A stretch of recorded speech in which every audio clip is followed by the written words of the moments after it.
Okay, so there are tools that we can use to more accurately understand what the Bible says. And basically, if you can read and understand the newspaper, you can read and understand the Bible. And by the way, you don't need to know what the rules are because you already use them. Okay, now I have lists of the rules in the downloads and stuff on the website, but you don't need to, I mean, it's fun to know what they are, but you don't need to know what they are in order to understand the Bible. Now, one of the things that the normal rules say is that the author's purpose for writing controls the interpretation of the writing. Okay, so the Bible was written for a purpose. So in order for us to begin to understand what the Bible is saying, we need to know the purpose. And what does the Bible say about that? In John chapter 20, 30 to 31, this is what it says. Jesus did many other miraculous signs in the presence of his disciples, which are not recorded in this book. But these are written that you may believe that Jesus is the Christ, the Son of God, and that by believing you may have life in his name. So we can tell from that that the Bible was written with a purpose in mind, so that we might realize who Jesus was and that through him we can have life. But that's only one of a whole lot of passages. The other passage that really strikes me is in Luke, and it begins this way.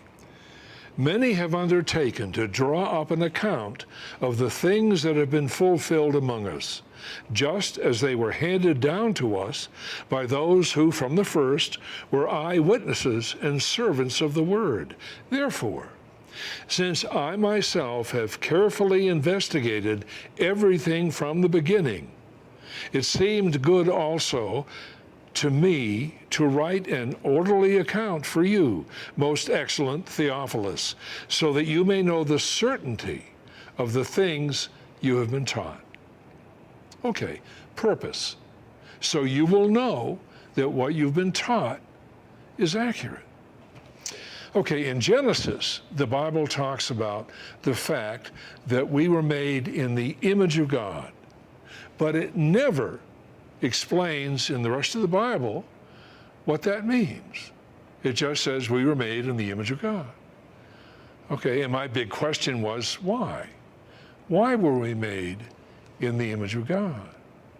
So if God is the truth, and only one truth exists, and he made Adam identical to him, we now have two gods.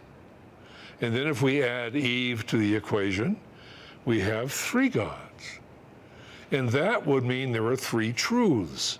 If there are three truths, everything collapses, it's destroyed. Science is gone, everything is gone. There's only one truth. So what could God do if he wanted to make us? Well, I know he wanted to make us because here we are. So what did he do? He made us in the image, and that created the problem. So here's a big question. Why would a perfect God create an imperfect world? And there's a simple answer. We are still in the sixth day of creation, not the seventh, like most people believe.